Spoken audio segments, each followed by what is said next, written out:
السلام علیکم کے ایس کے ناول میں آپ سب کو ویلکم۔ ایک خوبصورت ناول پیش کر رہے ہیں جس کا نام ہے مجھے پوجنے کو صنم ملا۔ ناول کی رائٹر ہیں سعدیہ امل کاشف۔ چلیے چلتے ہیں ناول کی جانب۔ کون یہ جانے کس موسم میں کب سچ بول سکیں گے، جب الفت کی رسم چلے گی تب سچ بول سکیں گے۔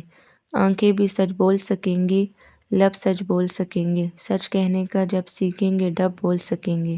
مانو بلی چھوٹی سی پر موٹی سی، جی چاہتا ہے دم پکڑوں یا چکر دوں، لیکن وہ گھبرائے گی، میرے پاس نہ آئے گی۔ ستارہ بابی بلند آواز میں کہتی اور ان کے 5 عدد شاگرد ان کے پیچھے بلند و بانگ آواز میں دہراتے۔ ان کے گلوں سے نکلنے والی پھٹے پونپوں جیسی آواز تو مجھے کچھ زیادہ نہ بھاتی، لیکن دوبارہ پھر جب ستارہ بابی کی ستاروں سی جگمگاتی آواز ابھرتی تو میں کچن میں کھڑا جھوم اٹھتا۔ میرا دھیان پل بھر کے لیے ان برتنوں سے ہٹ جاتا جنہیں میں بے دلی سے ہی صحیح لیکن دھو ضرور رہا ہوتا۔ یوں تو میں بلال منزل میں پچھلے 2 سال سے کام کر رہا ہوں، جب میں صرف 10 سال کا تھا، لیکن سچ پوچھے تو میں پہلے یہاں بڑا غمزدہ رہتا تھا۔ شروع میں مجھے اپنے اماں بابا بڑے یاد آتے تھے، اپنا چھوٹا بھائی پپلو اور بہن سائمہ کے ساتھ کھیلنا یاد آتا تھا، گھر کے باہر کھیتوں میں دوستوں کے ساتھ دوڑنا، ٹیوب ویل میں نہانا میں بھول ہی نہیں پاتا تھا۔ یہاں شہر آ کر بھی مجھے اپنے گاؤں کے وہ پیڑ یاد آتے تھے جن پر اکثر چڑھتے ہوئے میں گر پڑتا تھا اور اپنے کئی پرزے توڑوا چکا تھا۔ اماں ابا کا مجھے یہاں لانا بے مقصد نہ تھا، ایک تو گھر کے حالات ٹھیک نہ تھے، ابا بیمار پڑ گئے تھے اور گھر میں فاقے ہونے لگے تھے، اماں دن بھر کھیتوں میں کام کرتی پھر بھی مشکل سے گزارا ہوتا، اوپر سے ہم 6 بھائی بہن۔ ایسے میں اماں کو کسی پڑوسن نے بتایا کہ کراچی شہر جا کر اپنے لڑکوں کو کام پہ لگاؤ، اچھے پیسے بھی ملیں گے اور ان کے روٹی کپڑے کی بھی فکر نہ رہے گی، کام بھی سیکھتے رہیں گے، جیسے ہی کام سیکھ جائیں تو زیادہ پیسوں پہ کہیں اور کھڑا کر دینا۔ لہٰذا اماں نے اسی پڑوسن کے شوہر خادم چاچا کے ساتھ مجھے اور میرے بھائی غلام رسول کو شہر بھیج دیا۔ غلام رسول کو بڑی جلدی کسی نے رکھ لیا کیونکہ وہ 13 سال کا تھا اور مجھ سے زیادہ چالاک بھی، باتیں کرنے اور تعریفوں کے پل باندھنے میں اس کا کوئی ثانی نہ تھا، اور میں اس کا بھائی ہونے کے باوجود بھی بدھو اور گنوار تھا، نہ بولنے کی تمیز تھی اور نہ کام کرنے کی، لہٰذا جو بیگم مجھے دیکھتی یہی کہتی اسے تو کچھ نہ کیا جائے گا، اور پھر کوئی 15 دن کی جان توڑ کوشش کے بعد ہم بلال منزل آئے، جہاں بیگم صاحبہ تسنیم آرا، ان کے 2 بیٹے بلال بھائی اور طلال بھائی اور ایک عدد نگچڑی بیٹی سلمہ رہتے تھے۔ ان دنوں تسنیم آرا کی طبیعت خراب تھی اور ان کا پہلے والا نوکر بھاگ گیا تھا، لہٰذا انہیں جو ملا اسے انہوں نے قبول کر لیا، اور اس طرح خادم چاچا مجھے ان کے گھر چھوڑ کر واپس گاؤں چلے گئے۔ طلال بھائی اور سلمہ بی بی صبح کالج جاتے اور شام کو آتے، بلال بھائی نوکری کرتے تھے، رہ جاتے گھر میں اور بیگم صاحبہ، جو کہ مزاج کی جتنی گرم تھی ڈیل ڈول کی اس سے زیادہ ڈراؤنی، بھاری بھرکم وجود، سانولے سے نقش، آنکھوں پہ چڑھا موٹا سا چشمہ اور تڑ تڑ چلتی زبان۔ سچ پوچھے تو چند ہی دنوں میں ان کے رویے سے تنگ آ گیا۔ کام سیکھنے میں تو مجھے زیادہ وقت نہ لگا، لیکن تسنیم بیگم اتنا کام بتاتی کہ میں تنگ آ جاتا۔ ثناء اللہ، یہ برتن کیا تیرا ابا آ کر دھوئے گا؟ یہ کونے کا کچرا نظر نہیں آتا تجھے؟ آنکھوں میں کیا روشنی نہیں ہے؟ موئے سبزی اس طرح کاٹتے ہیں؟ تسنیم بیگم کے اس طرح کے جملے دن بھر پورے گھر میں گونجتے رہتے اور میں ہر وقت اپنی قسمت پہ رونے کے ساتھ ساتھ ان کو کوستا بھی رہتا۔ گھر کا کام بھی مجھے اتنا دردناک نہیں لگتا تھا جتنا کہ تسنیم بیگم کا رویہ، وہ مجھے کسی انسان کا نہیں بلکہ کتے کا پلا سمجھتی تھی اور ڈھیروں ڈھیر کام کے ساتھ اپنی زبان کے زیر و بم بھی مارتی رہتی تھی۔ حقیقت میں ان دنوں زندگی کتنی بے رنگ، کتنی بے رونق، کتنی آزردہ ہو گئی تھی، اور پھر انہی بے رنگ سے دنوں سے ایک جگمگاتی شام پھوٹی، ہوا کا ایک معطر سا جھونکا آیا اور میری زندگی کے روز و شب مہکا گیا۔ جگمگاتی کہکشاؤں کی چھاؤں چارسو پھیلی اور فضا جگمگا اٹھی۔ بلال منزل میں ستارہ نام کی روشنی جگمگائی۔ بلال بھائی کی نوکری پکی ہوئی تو انہوں نے بیگم صاحبہ کو بتایا کہ وہ کسی لڑکی کو پسند کرتے ہیں۔ پہلے تو بیگم صاحبہ خاصی درست ہوئیں، کئی دنوں تک بلال بھائی سے ناراض رہیں، کھانا چھوڑا، لیکن بلال بھائی بھی اپنی ضد پہ قائم رہے، گھر چھوڑ جانے کی دھمکی دی اور مجبوراً ممتا کو ماننا ہی پڑا۔ خاندان اونچا تھا، لڑکی اچھی تھی، بیگم صاحبہ خوش ہو گئیں اور 2 ماہ کے اندر اندر ستارہ بھابی بلال بھائی کے آنگن میں جگمگانے لگی۔ سچ پوچھیں تو ان کے آنے سے جہاں بلال بھائی کی زندگی روشن ہوئی تھی وہاں میری بھی، کیونکہ اب گھر کا زیادہ کام انہوں نے سنبھال لیا تھا، کچن ان کے انڈر آ گیا تھا اور تسنیم بیگم ریٹائر ہو گئی تھی۔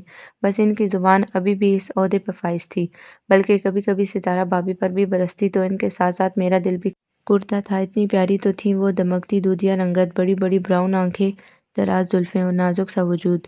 روٹی بیلتے وقت جب ان کی چوڑیاں کھنکتی تھی تو دل میں مجھے ایک عجیب سی گدگدی ہوتی تھی کہ اس بیلن کے وقت اور قسمت بھی مجھ سے اچھی ہے جو ستارہ بھابی کے ہاتھ میں ہے اور اس کی مٹھیوں کی گرفت اس پر ہے۔ ستارہ بھابی کا رویہ میرے ساتھ بہت اچھا تھا، وہ کام لیتی بھی تھی لیکن بہت پیار سے، مجھے بہت پیار سے سنی بلاتی اور مجھے اپنے آپ پر رشک آتا، اور جب میں کام ان کی مرضی کے مطابق اچھا کرتا تو وہ میرے گھنگریالے بالوں میں اپنے مخروطی انگلیاں پھیر دیتی اور میں من ہی من میں جھوم اٹھتا تھا۔ میں ان کے آنے کے بعد زندگی سے بہت خوش رہنے لگا تھا۔ اب مجھے پپلو اور سائمہ یا اماں ابا نظر نہیں آتے تھے۔ مجھے لگتا تھا کہ میری زندگی تو ابھی شروع ہوئی ہے، پہلے تو یوں ہی جیتا تھا۔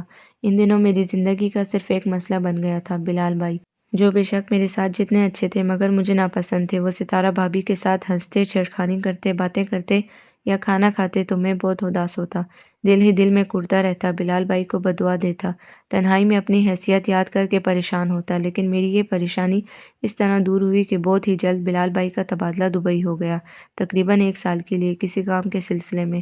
پہلے تو ستارہ بھابھی بہت روئیں، کئی دن انہیں بخار رہا، مگر پھر سب نے انہیں سمجھایا، کئی دلیلیں دیں اور اسی طرح وہ راضی ہو گئیں بلال بھائی کو بھیجنے کے لیے، اور یوں بلال بھائی دبئی چلے گئے اور میری ساری پریشانی کم از کم 1 سال کے لیے تو دور ہوئی۔ سنی او سنی، مجھے اچھی سی چائے تو بنا دو، بچوں کو پڑھا پڑھا کر سر دکھ رہا ہے۔ ستارہ بھابھی کی آواز مجھے ماضی سے باہر کھینچ لائی اور میں نے فوراً برتن سمیٹے، کیتلی میں چائے کے لیے پانی ڈال کر چولہے پر رکھ دیا۔ ان کے مخصوص مگ میں چائے ڈال کر میں لاؤنج میں پہنچا تو وہ وہاں نہ تھی۔ چائے کا کپ ہاتھ میں تھامے میں ان کے کمرے میں آ گیا۔ وہ بستر پر نیم دراز، ایک پاؤں کے اوپر دوسرا پاؤں رکھے ٹی وی چینل بدلنے میں مصروف تھی۔ ان کا چہرہ سنجیدہ اور مطمئن سا تھا۔ میں نے کپ ان کی طرف بڑھایا تو وہ متوجہ ہوئیں۔ بھابھی چائے، میرے کہنے پر وہ مسکرائیں اور ہاتھ بڑھا کر کپ لے لیا۔ میں جانے کے لیے مڑا تو انہوں نے مجھے پکارا، سنی تمہیں کوئی کام ہے کیا؟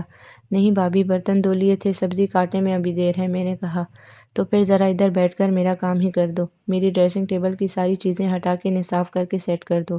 وہ بہت تھکے تھکے لہجے میں بولی، میرے لیے اس حکم سے بڑھ کر بھلا اور کیا حکم ہو سکتا تھا۔ میں جھٹ سے گیا اور ڈسٹنگ والا کپڑا اٹھا کر آ گیا اور ان کی ڈریسنگ ٹیبل سے چیزیں اٹھا کر صاف کرنے لگا۔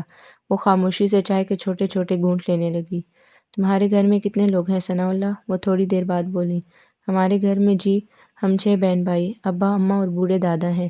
میں نے دانت نکال کر خوشی سے مسکراتے ہوئے جواب دیا۔ تمہیں ان سب کی یاد نہیں آتی؟ ان کی طرف سے ایک اور سوال آیا۔ یاد تو آتی ہے جی، لیکن کیا کریں، نوکری تو کرنی ہے نا، میں نے کہا۔ وہ کہیں کھو سی گئی۔ ان کے سبھی چہرے پر کتنے ہی دکھ کے سائے جمع ہو گئے۔ ہاں نوکری تو کرنی ہے، چاہے یاد روح کو نوچتی رہے، جینا سہانے روح بن جائے، 4 دن کی زندگی بھی جدا رہ کر گزاری جائے، لیکن نوکری تو کرنی ہے، نوکری تو ضروری ہے، اپنوں سے بھی زیادہ، محبت سے بھی بڑھ کر۔ وہ منہ ہی منہ میں ہولے ہولے کچھ کہتی رہیں، جو کہ کم از کم میری سمجھ سے باہر تھا، لیکن ان کی آنکھوں میں چمکنے والا پانی مجھ سے پوشیدہ نہ رہ سکا۔ چیزیں صاف کرتے کرتے میرے ہاتھ سے تصویر کا فریم گر گیا۔ وہ اپنے خیالوں سے چونکی۔ یہ تصویر ان کی شادی کی تھی، جس میں وہ سرخ زرتار لہنگے میں ملبوس دنیا کی خوبصورت ترین دلہن بنی بیٹھی تھی اور بلال بھائی ان کے چہرے کو دیکھ کر مسکرا رہے تھے۔ یہ تصویر مجھے دینا، انہوں نے ہاتھ بڑھایا۔ میں نے وہ فریم ان کو دیا تو انہوں نے اپنی سائڈ ٹیبل پہ رکھا اور اس کی طرف کروٹ لے کر لیٹ گئیں، جانے اس تصویر میں وہ کیا ڈھونڈنے لگیں۔ صفائی کر لو تو یہ کپ اٹھا لینا اور کمرے کا دروازہ بند کر کے جانا۔ انہوں نے چادر اپنے اوپر لی اور اس تصویر کی طرف چہرہ کر کے سو گئیں، جیسے کہ اس تصویر سے انہوں نے باتیں کرنی ہوں، چھپکے سے سرگوشیوں میں۔ بلال بھائی کے جانے کے بعد ستارہ بھابھی بہت اداس ہو گئی تھی۔ ان کی وہ کھنکتی ہنسی، چنکتی چوڑیاں، رنگ برنگے پراندے، سب کہیں کھو گئے تھے۔ سارا سارا دن وہ چپ رہتی، اپنے کمرے میں بند رہتی، کبھی کبھی کام کے لیے باہر آتی، ورنہ گھر میں ہی اداس سی پھرتی رہتی۔ رات کا کھانا ان کو بنانا تھا، لیکن شاید انہیں نیند آ گئی تھی، اس لیے غصے کے مارے بیگم صاحبہ نے دال پکانے چولہے پر رکھ دی تھی اور بازار سے نان بھی منگوا لیے۔ جس وقت ستارہ بھابھی نیند سے جاگ کر باہر آئیں تو سب لوگ ٹیبل پہ کھانا کھا رہے تھے۔ یہ کیا امی جان، آپ نے کھانا بنا لیا، مجھے جگایا کیوں نہیں؟ ستارہ بھابھی شرمندہ سی ہوئی۔ نہیں نہیں بہو، تم سو جاؤ، تمہاری نیند زیادہ ضروری ہے، ہم لوگ چاہے بھوکے مر جائیں، ہمارا کھانا بنانا کوئی تمہاری ذمہ داری تھوڑی ہے۔ بیگم صاحبہ نے طنز کے نشتر چلائے۔ امی جان ایسی کوئی بات نہیں، بچوں کو پڑھا کے ذرا سر دکھنے لگا تھا، لیٹی تو نیند آ گئی۔ ستارہ بھابھی نے کمزور سا عذر پیش کیا۔ بہو بیگم، ایک بات یاد رکھو، تمہاری شادی صرف بلال سے نہیں، اس کے پورے گھر سے ہوئی ہے۔ یوں بے دلی سے جان کا روک سمجھ کے کام کرو گی تو مجھ سے برداشت نہ ہوگا۔ توبہ ہے، ایک ہمارا زمانہ تھا، میاں شہر میں کام کرتا تھا، 2 ماہ بعد آتا تھا، ہم اس کے ماں باپ بھائیوں بھابھیوں کی خدمت کر کے بچی کچی کھا کے گزارا کرتے تھے، اور ایک یہ ہیں آج کی دلہنیں۔ میاں 2 پیسے کمانے ذرا باہر کیا گیا، ان کے لیے تو پوری دنیا ویران ہو گئی۔ تسنیم بیگم بڑبڑاتی ہوئی ستارہ بھابھی کا دل جلاتی اپنے کمرے میں چلی گئیں، اور ستارہ بھابھی دل ہی دل میں روتی ہوئی کچن میں آ گئیں اور سنک کا پانی کھول کر فضول میں اپنے ہاتھ دھونے لگیں۔ سنک کے پانی کے بہاؤ کے ساتھ ان کی آنکھوں سے بھی ٹپ ٹپ پانی گرتا رہا اور میرے دل میں تسنیم بیگم کے خلاف آگ بھڑک اٹھی۔ 1 گھنٹہ سو کر کیا ستارہ بھابھی نے گناہ کر دیا تھا کہ وہ ان سے اتنی خفا ہو گئی؟ اور اگر انہوں نے اپنے بچوں کے لیے خود کھانا بنا لیا تو کیا تیر مار لیا؟ ستارہ بھابھی کی آنکھوں سے قطرہ قطرہ آنسو گرتے رہے اور میں ان کے آنسوؤں میں خود کو ڈوبتا سا محسوس کرنے لگا۔ کسی پیرن پر منقش ہوئی، کسی آئینے میں سجا دی گئی، کس گھر سے مجھ کو اٹھایا گیا، کس گھر میں لا کر بٹھا دی گئی، جہاں جی میں آیا رکھا مجھے، جہاں سے بھی چاہا ہٹا دی گئی۔ گزرتے وقت کے ساتھ ساتھ ستارہ بھابھی کی آنکھوں کے ستارے مانند پڑتے گئے، وہ دن بدن مرجھاتی گئی، ایک ایسے پھول کی طرح جو کہ گلدان میں سجے سجے کمرے کی زینت تو بڑھا رہا ہوتا ہے لیکن دراصل وہ کملا رہا ہوتا ہے۔ اس کی سانسیں ختم ہوتی رہتی ہیں۔ رفتہ رفتہ ستارہ بھابھی پوری دنیا سے کٹنے لگی تھی۔ آج بھی ان کی طبیعت خراب تھی۔ 2 دن سے شدید بخار انہیں نڈال کیے ہوئے تھا۔ تسنیم بیگم نے دودھ گرم کر دیا اور مجھے پکڑا دیا کہ میں ان کے کمرے میں جا کر دے آؤں۔ سردیوں کو ٹھٹرتی شامیں تھیں، یوں لگتا تھا آسمان سے ٹھنڈا اتر کر ہر کسی کی شریانوں میں اتر آئی ہو۔ دروازے، دیواریں، کھڑکیاں سبھی برف کی سل کی مانند یک ہو جاتی تھیں۔ میں ستارہ بھابھی کے کمرے میں آیا تو وہ پھولدار رضائی میں اپنا نازک سا وجود چھپائے سامنے رکھی ٹی وی سے کھیل رہی تھی۔ ہاتھ میں پکڑے ریموٹ سے چینل تبدیل کرتی تو کبھی آواز بڑھا دیتی۔ میں نے دودھ ان کے سامنے والی ٹیبل پر رکھا تو وہ میری جانب متوجہ ہوئی۔ سنی، کچھ دیر ادھر بیٹھ جاؤ۔ ان کے لہجے میں عجیب سی ایک کسک تھی۔ اس وقت میرا عامیانہ وجود بھی انہیں بہت خاص لگ رہا تھا۔ اس وقت میری ان کے سامنے موجودگی گویا کسی خاص الخاص انسان کی تھی۔ ہاں، کچھ دیر یہاں بیٹھو، مجھ سے باتیں کرو، باہر بھی تو نہیں نکلی میں کل سے، اور نہ ہی کوئی اندر آیا ہے، وہ اسی کھوئے کھوئے سے لہجے میں بولی۔ ستارہ بھابھی، آپ باہر نہیں آتی تو گھر بھی سونا سونا لگتا ہے۔ سچ میں اس گھر کی رونق آپ ہی سے ہے۔ میں نے کچھ بولنے کی کوشش کی۔ چل جھوٹے، یوں ہی مخل کرتا ہے میرے ساتھ۔ وہ دھیمے سے مسکرا دیں۔ میں کھسیانی ہنسی ہنسنے لگا۔ سن، امی مجھ سے ناراض ہوں گی، کچھ کہتی تو ہوں گی۔ کہتی تو تسنیم بیگم بہت کچھ تھی، لیکن فی الحال میں ستارہ بھابھی کو کچھ بھی بتا کے اداس نہیں کرنا چاہتا تھا۔ نہیں نہیں ستارہ بھابھی کچھ بھی نہیں کہتی، وہ اگر کہیں بھی تو آپ دل پر نہ لیا کریں۔ مجھے دیکھیں، میں بھی تو روز ان کی جاڑ کھاتا ہوں، ہوا ہوں کبھی آپ کی طرح بیمار۔ وہ جی، میرے ابا کہتے ہیں کہ دنیا والوں کا مقابلہ کرنے کے لیے فولادی روح کا ہونا ضروری ہے، ورنہ انسان زندہ نہیں رہ سکتا۔ میں نے اپنی طرف سے فکرانہ بات کی۔ ستارہ بھابھی نے ستائشی آنکھوں سے میری طرف دیکھا۔ یہ بتا، روزانہ سبزی ترکاری لینے کون جاتا ہے؟ وہ بولی۔ وہ تو بیگم صاحبہ لسٹ بنا کر دے دیتی ہیں اور میں فضلو چاچا کے ساتھ جا کر لے آتا ہوں۔ میں نے چہک کر کہا، کل سے تیرے ساتھ میں بھی جایا کروں گی۔ آپ میں نے بے یقینی سے آنکھیں پھاڑیں۔ ہاں، سوچ رہی ہوں گھر پہ پڑے پڑے تو بیمار ہی ہوتی رہوں گی، کسی بہانے باہر نکلوں تو کچھ ذہن تبدیل ہوگا۔ غلط تو نہیں ہے نا؟ انہوں نے مجھ سے گویا رائے مانگی۔ اوئے نہیں جی، کچھ غلط نہیں، آپ گھومو پھرو، گھر پہ آپ ٹھہریں گی تو بیگم صاحبہ آپ کو بھی اپنی طرح بڈھا کر دیں گی۔ میری اس غیبت سے ستارہ بھابھی نے کھل کر کہہ کر لگایا اور میں ان کے زرد چہرے پر بکھرتی ہلکی سی سرخی کو دیکھتا رہ گیا۔ آج سے میرا ان کے ساتھ رازداری کا ایک نیا رشتہ استوار ہوا تھا۔ بیگم صاحبہ کے اعتراض کے باوجود بھی ستارہ بھابھی نے میرے ساتھ سبزی خریدنے کی ذمہ داری اٹھا لی۔ ہم روزانہ صبح 9 بجے گھر سے نکلتے، فضلو چاچا کے ہمراہ، جو کہ اس گھر کا پرانا ڈرائیور تھا۔ سبزی کی دکان سے سبزی، بیکری سے انڈے، ڈبل روٹی لیتے، واپسی پہ کبھی مالٹے تو کبھی گنڈیریاں کھاتے۔ ستارہ بھابھی باتیں کرتی اور میں سنتا، کبھی میں انہیں پکوڑے کھلاتا تو کبھی دہی بڑے۔ میری زندگی کی تو وہیں صبح پر رونق تھی۔ دل کرتا اسی طرح اس اجنبی شہر کے اجنبی راستوں پر ستارہ بھابھی کے ساتھ گنڈیریاں کھاتا رہوں اور لطف اندوز ہوتا رہوں۔ یہ راستے، یہ دن کبھی ختم نہ ہو، یہ سفر کبھی ختم نہ ہو۔ ہم اکثر سبزی خریدنے کے بعد کسی بازار کی طرف نکل جاتے، جہاں ستارہ بھابھی کتنی دیر تک کپڑے دیکھتی، زیوروں کی قیمت دریافت کرتی، جوتوں کے ڈیزائن دیکھتی، لیکن گھنٹہ 1.5 گھنٹہ یوں ہی ضائع کرنے کے بعد خالی ہاتھی واپس آ جاتی۔ گھر آنے کے بعد وہ پہلے سبزی بناتی اور پھر کچھ دیر ٹی وی پہ کوئی فلم دیکھ لیتی۔ شام کو ان کے پاس پڑھنے والے بچے آ جاتے اور اس طرح وہ دن بھر مصروف رہتی۔ اب ان کی اداسی ختم ہونے لگی تھی، کیونکہ اب ان کے پاس اداس رہنے کے لیے وقت ہی نہیں تھا۔ وہ خواہ مخواہ اپنے لیے مصروفیت ڈھونڈ لیتی، رات دیر تک خود کو کسی نہ کسی کام میں مصروف رکھتی، اور جب تک ان کی آنکھیں نیند سے بوجھل نہ ہو جاتی تب تک وہ کام کرتی۔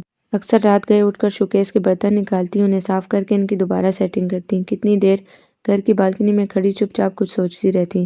تنہا تو وہ یقیناً تھی، اور پھر کیسے نہ ہوتی۔ ایک نوبیاتا دلہن اس قدر تنہا زندگی گزار رہی ہو تو وہ یقیناً ویسی ہی ہو جاتی جیسے ستارہ بھابھی ہو گئی تھی۔ ان کی تنہائی سے میرا دل کڑتا تھا۔ میرے دل میں وہ احساس جاگتے جو پہلے کبھی نہ جاگے تھے۔ میں سوچتا کہ کاش میں عمر میں ان کے برابر ہوتا، ان کا ہاتھ تھام کر انہیں یقین دلاتا کہ آپ کے ہر دکھ کا مداوا میں ہوں۔ خدا را آپ تنہا نہ ہوں، کیونکہ آپ کے ساتھ میں ہوں، آپ کا اپنا میں ہوں، آپ کا دوست میں ہوں۔ لیکن اگر ایسا ہوتا تو کیا وہ میری دوستی میرا ساتھ قبول کرتی؟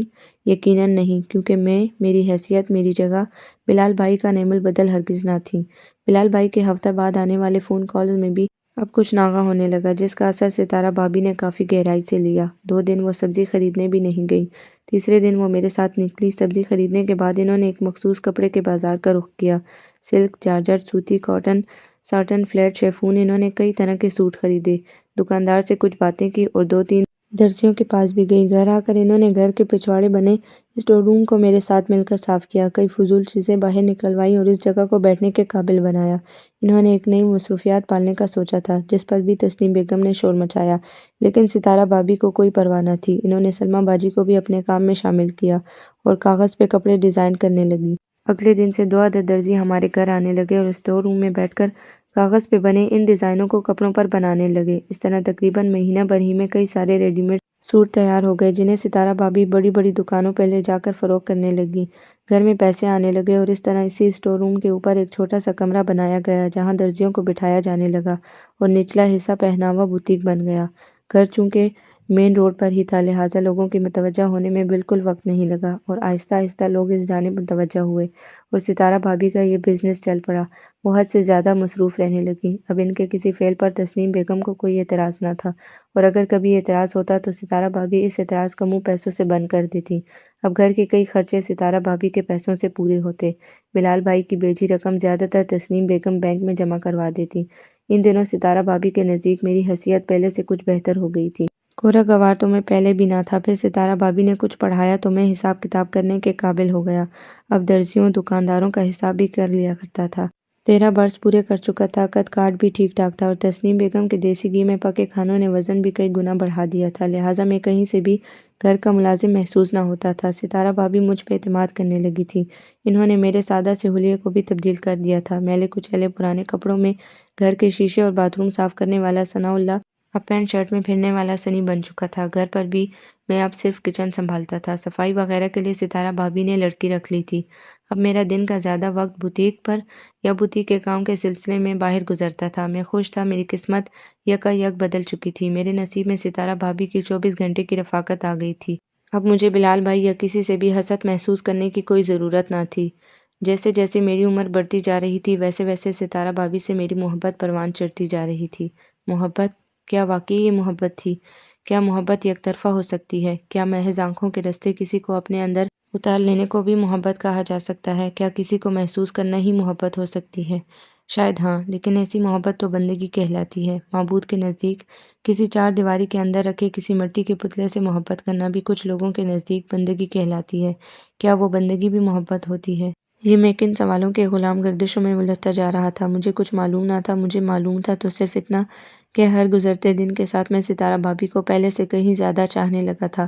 اب کبھی کبھی وہ مجھ سے اپنی تنہائی بھی بانٹنے لگی تھی، کبھی کیش کاؤنٹر پہ بیٹھ کے کافی پیتے ہوئے، کبھی میرے کسی لطیفے پہ مسکراتے ہوئے۔ شاید میرے ساتھ ساتھ وہ خود بھی یہ بھول چکی تھی کہ میں کون ہوں۔ شاید ان کو بھی یہ احساس نہ تھا کہ میں ان کے گھر کا ملازم ہوں، یا پھر شاید وہ ان تمام احساسات سے ماورا کوئی شے تھی، ان تمام بید باؤ سے بالا تر۔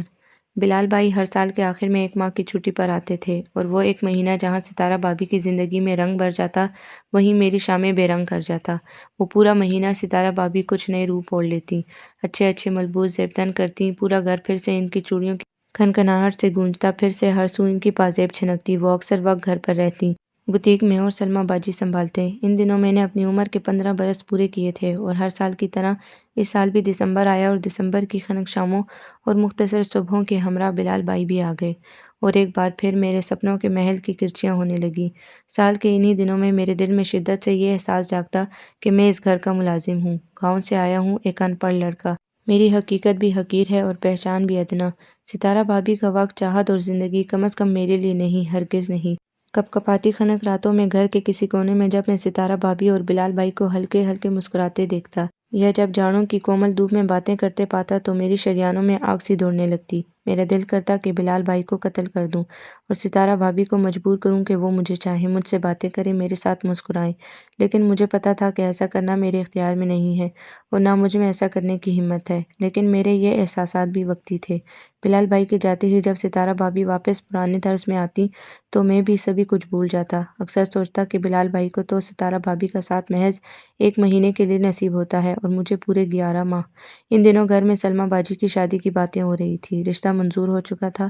شادی کی تاریخ بھی طے ہو چکی تھی اور تیاریوں کا سلسلہ شروع ہو چکا تھا۔ تمام کپڑوں اور زیورات کی ذمہ داری تو ستارہ بھابی نے اٹھائی تھی۔ ان دنوں ہم نے باہر سے آرڈر لینے بند کر دیے تھے۔ رات گئے تک ہم بیٹھ کر نئے نئے ڈیزائن ڈھونڈتے، ڈسکس کرتے اور ان پر کام کرتے تھے۔ یہ انہی شاموں میں سے ایک شام تھی۔ ستارہ بھابی نیلے رنگ کے کاٹن کے ایک پیس کو بڑے غور سے دیکھ رہی تھی۔ میں کاغذ پر کچھ پرانے بلوں کو جمع کرنے میں گم تھا کہ اچانک ان پر میری نظر اٹھ گئی۔ کیا کر رہی ہیں آپ؟ میرے پوچھنے پر وہ کچھ چونکی اور پھر مسکرا کر بولی، یہ بیبی بلو کلر کا پیس بچ گیا ہے، سوچ رہی ہوں کہ اس سے کیا بنانا چاہیے، اتنے چھوٹے سے پیس سے کیا بن سکتا ہے۔ میرے سوال پر ان کے چہرے پر مسکراہٹ اور گہری ہو گئی۔ کسی بچے کا سوٹ تو بن سکتا ہے نا؟ وہی شریر سی مسکراہٹ۔ بچے کا سوٹ؟ لیکن ہم لوگ تو صرف لیڈیز گارمنٹس ہی بناتے ہیں۔ میں نے گویا انہیں یاد دلایا۔ وہ چپ تھی، متواتر چپ۔ جانتی ہوں، لیکن یہ میں اپنے بچے کے لیے بناؤں گی۔ اچانک ان کی چپ کا قفل ٹوٹا۔ پتہ ہے سنی، میں ماں بننے والی ہوں۔ شاید ان کے اس راز کا پہلا شریک میں تھا، یا پھر بلال بھائی۔ میرے ذہن میں سائی سائی ہونے لگی، آنکھیں اندھیرے سے دھندلانے لگیں، کاغذ پر لکھے حرف اچانک اوپر نیچے ہوتے محسوس ہوئے۔ یہ کیا ہونے والا تھا؟ ستارہ بھابی اور میری محبت کے بیچ ایک مستقل دیوار آنے والی تھی۔ ستارہ بھابی کی محبت کا ایک اور حقدار آنے والا تھا۔ بلال بھائی کی محبت اب بھی غالب تھی، ان کا وجود اب بھی قوی تھا۔ وہ اب بھی اپنی جیت کا جھنڈا گاڑے فاتح بنے کھڑے تھے، اور میں اتنا بدلنے کے باوجود بھی وہیں کھڑا تھا، خود کو کنول کے پھول کی مانند خوبصورت بنانے کے باوجود بھی کیچڑ ہی کی پیداوار تھا۔ میری اوقات بار بار میری ہی قد کا آئینہ بن کر میرے سامنے آ جاتی اور مجھے میری حیثیت یاد دلاتی۔ پتہ نہیں کچھ لوگوں کی محبتیں ہر طرح کی شدتوں کے باوجود اتنی کھوکھلی کیوں ہوتی ہیں، جیسے کہ بوسیدہ درختوں کے کھوکھلے بیکار بدنما تنے، بے وجود، یا پھر شہد کی مکھیوں کا وہ چھتا کہ جس سے شہد کی مٹھاس نکال کر اسے بیکار سمجھ کر کہیں بھی پھینک دیا جائے۔ میری حالت بھی کچھ ایسی ہی تھی۔ خزاں کے بے قدر ہواؤں میں جس طرح مرجھائے زرد پتے ٹوٹ کر گر جاتے ہیں اور ہوائیں انہیں در بدر لیے اڑتی پھرتی ہیں، میں بھی اسی طرح کا ایک زرد پتا تھا۔ کبھی کبھی یوں ہی لیٹے لیٹے دل میں ایک خیال بار بار آتا، صرف ایک بار میں ستارہ بھابی سے بس اتنا کہہ سکوں کہ مجھے آپ سے محبت ہو گئی ہے، عین اسی لمحے جب آپ اس گھر میں دلہن بن کر آئی تھی، بس، اور پھر میں ہمیشہ ہمیشہ کے لیے کہیں چلا جاؤں۔ کم از کم یہ گھٹن کا احساس تو ختم ہو جائے، یہ ہر وقت کی بے چینی، ہر وقت کا اضطراب تو کچھ کم ہوگا۔ یقین تو مجھے تھا کہ ستارہ بھابی کے دل اور زندگی میں میرے لیے نہ تو کوئی جگہ تھی اور نہ کبھی بن سکتی تھی، لیکن میں اپنے دل کا کیا کرتا کہ جو انہی کے نام کی گردان کیے رہتا، اپنی ان آنکھوں کا کیا کرتا کہ جو جاگتے سوتے انہی کا چہرہ دیکھتی تھی۔ میرے اندر کے اس اضطراب نے مجھے غیر محسوس طور پر نفسیاتی مریض بنا دیا تھا۔ اکیلے بند کمرے کے اندھیرے میں کئی طرح کے سائے، کئی طرح کے حولے دیکھنے لگا تھا۔ میرا ذہن پہلے سے کہیں زیادہ میچور ہو چکا تھا۔ مجھے کبھی کبھی لگتا کہ میں لیٹا ہوا ہوں اور اچانک میرے کمرے کا دروازہ کھلا ہے اور ستارہ بھابی اندر آئی ہیں، اور ان کی چوڑیوں کی کھنکھناہٹ اور پازیب کی چھن چھن اس چھوٹی سی چار دیواری میں گونجنے لگی ہے۔ وہ چلتی میرے بستر تک آئی ہوں اور میرا ہاتھ تھام لیا ہو۔ میں گھبرا کے اٹھ بیٹھتا، لیکن وہاں کوئی نہ ہوتا۔ ستارہ بھابی کا وجود بوتل کی جن کی طرح دھواں بن کر غائب ہو چکا ہوتا۔ کمرے میں رہ جاتی تو بس اس احساس کی خوشبو جو دیر تک رلاتی رہتی۔ کبھی کبھی میں بیٹھے بیٹھے ہی کئی طرح کی آوازیں سنتا رہتا، یوں لگتا کہ ستارہ بھابی کا کھنکتا ہوا قہقہ میری سماعتوں میں بس گیا ہو، یا پھر ان کی باتیں وقتاً فوقتاً میرے کانوں میں گونجنے لگتی۔ میں غیر محسوس طریقے سے پاگل اور دیوانہ ہوتا جا رہا تھا۔ ان دنوں سلمیٰ باجی کی شادی کے فنکشن ہو رہے تھے۔ بلال بھائی کچھ دنوں کی چھٹیوں پر آئے ہوئے تھے۔ یہ مہندی کے فنکشن کی رات تھی۔ میں صبح ہی سے مصروف تھا۔ ستارہ بھابی نے دلہن کو بٹھانے کے لیے خاص کرسی بنوائی تھی۔ اس وقت میں اسی پر پیلے کاغذی پھول سجانے میں مصروف تھا کہ تسنیم بیگم میرے پاس آئیں۔ ارے او سنی، اے ثناء اللہ، کہاں مر گئے ہو تم؟ وہ اپنے مخصوص اکڑ لہجے میں بولی۔ تم یہاں ہو؟ طلال کہیں باہر نکل گیا ہے اور ستارہ پتہ نہیں کہاں ہے۔ ادھر وہ دولہا والے آنے والے ہیں، مہندی کے سجے تھال نیچے لانے ہیں، جا کر ستارہ کو بلاؤ۔ تسنیم بیگم کے آرڈر پر میں نے جلدی جلدی پھولوں والا کام سمیٹا اور اوپر ستارہ بھابی کے کمرے کی طرف جانے لگا۔ ان کے کمرے کے دروازے پر میں دستک دینے ہی والا تھا کہ مجھے بلال بھائی کی آواز آئی۔ تم تو کسی بھی رنگ، کسی بھی پیراہن میں ہو، سب سے ماورا لگتی ہو۔ تم کسی مخصوص رنگ کی محتاج تھوڑی ہو، یہ حسن تو یوں ہی ستارے بکھیرتا ہوا ہے۔ بلال، آپ پرسوں پھر چلے جائیں گے اور پھر سے میں اکیلی رہ جاؤں گی۔ ستارہ بھابی کی بہت افسردہ سی آواز آئی۔ اکیلی کیوں بھائی؟ اب تو ہم نے آپ کے اکیلے پن کا ساتھی آپ کو دے دیا ہے، اب کیا اداسی؟ بلال بھائی انتہائی محبت بھرے لہجے میں بولے۔ میں دروازے کے پٹ کو ہلکے سے کھول چکا تھا۔ سبز رنگ کے پردے کی دوسری طرف ڈریسنگ ٹیبل کے شیشے کے سامنے